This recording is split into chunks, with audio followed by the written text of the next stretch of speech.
intermission, and we need a topic. So let's get my speaker up here. Oh, actually, do you want to take a quick intermission? Or no? Oh, we were going to do this one and then intermission. Fantastic. All right. Yes, bring up the Okay, next I've one. got my next speaker, and come on up here, sir. We need a topic for this speaker. Uncooked noodles. Elvis. CVS receipts. Oh, thank you. The length of CVS receipts. Oh, that's a great one. Watch it.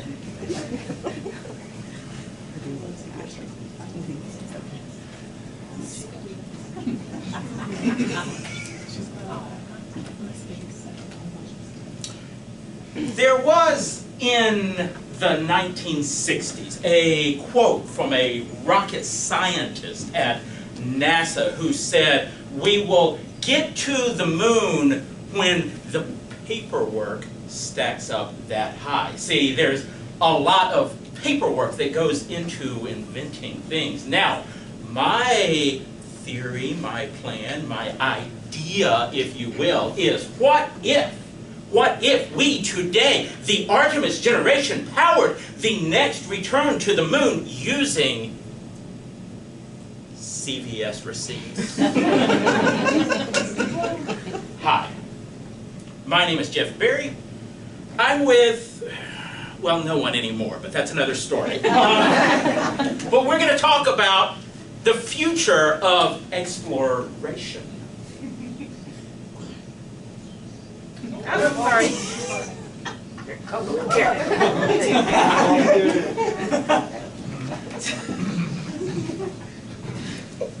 So I had a good friend.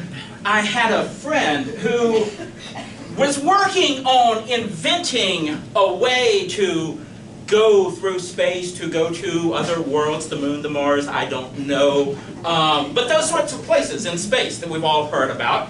And he said one day, "I'm going to get in my car and I'm going to drive around until I figure out the best plan, the best rocket, the best spaceship for going into space, for exploring these other worlds." That's the last picture. What that tells me is two things.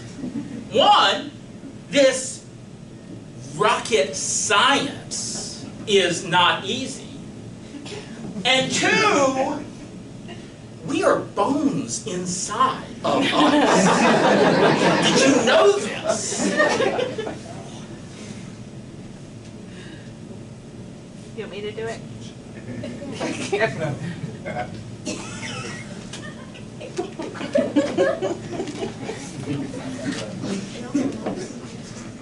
So what if instead of using rockets, spaceships, what have you, the inventions, the science, we turned to the wisdom, the legends, the myths, the lore of the ancients, right? So I began studying ancient texts, ancient poems, ancient wisdom regarding going to other worlds, to the moon.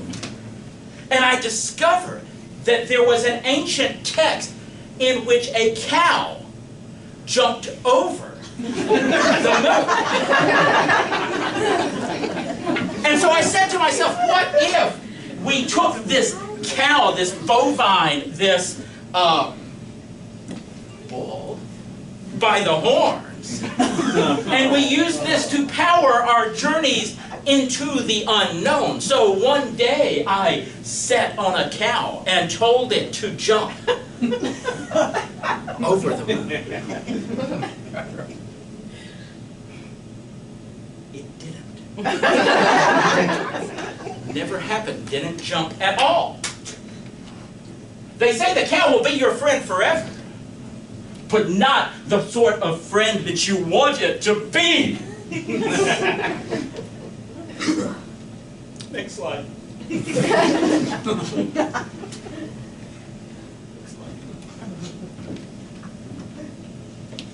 We've all been there. We've all been there. Some of us metaphorically, some of us literally. Some of us both.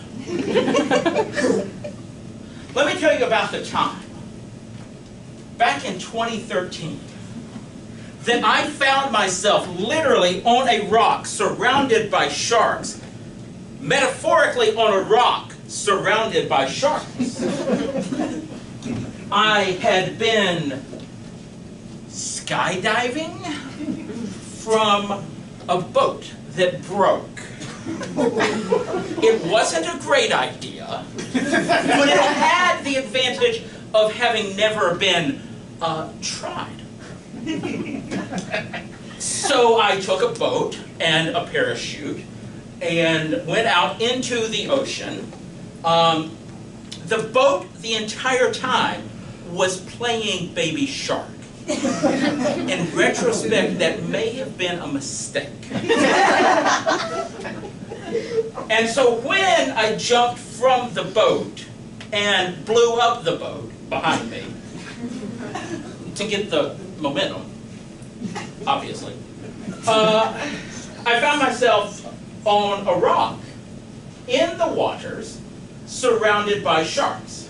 Now, you may be saying, but sharks aren't native to Big Spring Park.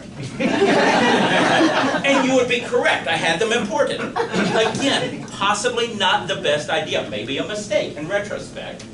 And yet, there I was in what used to be the Duck Island in Big Spring Pond, surrounded by literal and metaphorical sharks. The metaphorical sharks were HPD. It turns out nothing about this was technically legal according to the city codes. I read the city codes. It didn't say, don't bring sharks into Big Spring and blow up a boat to parachute off of it. Those words appear nowhere in the code. But they had some legal technicalities. I don't understand, I don't know. Next slide. We've all been there too. So I had ruled out sitting in the car inventing rockets, right? I had ruled out riding a cow over the moon. I had ruled out blowing up a boat to skydive off of it into shark-infested Big Spring Pond. I wasn't really sure how that was going to get me to the moon, but you don't know until you try. So I found myself both literally and metaphorically with something to chew on, if you will. The quandary before me, and also the chum of the exploded sharks. And what I discovered was raw shark meat in large doses can upset your stomach. So I had to go to my local pharmaceutical shop, the CVS, and I bought some Pepto-Bismol. It was pink. And when I bought the Pepto-Bismol from the CVS, they gave me a receipt about yay long. Upon this receipt was inscribed both the price of the item that I had purchased, the local and state municipal taxes, the tender that I gave them in exchange for the Pepto-Bismol, and also all of the sins and misdoings that I had committed in my entire life. I'm not sure how they knew this. But I got to thinking, next slide.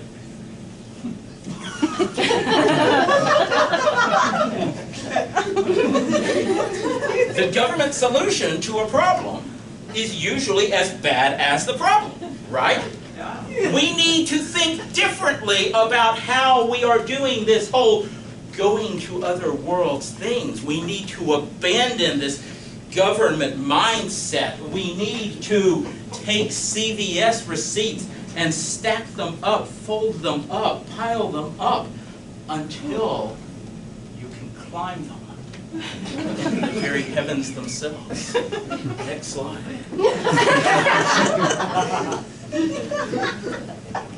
I had taken my dog parachuting with me. Oh, no. He became a unicorn. And gained, as one might suspect, magic powers, including telepathy. I could hear him speaking into my mind. We were of one accord. We began piling the receipts, gathering the receipts, lifting the receipts. In retrospect, I should have dried him first. It wasn't good for the receipts. But, next slide. No.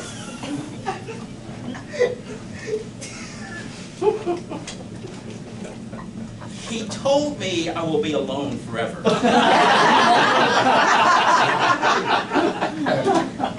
So far, he is correct. But forever is a very long time. A very long time.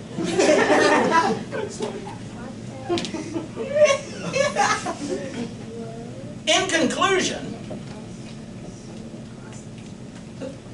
the perfect woman is currently waiting for me on the moon.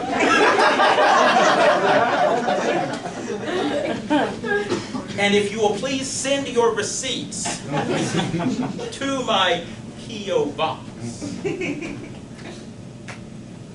I'll be seeing you soon, baby. Thank you very much.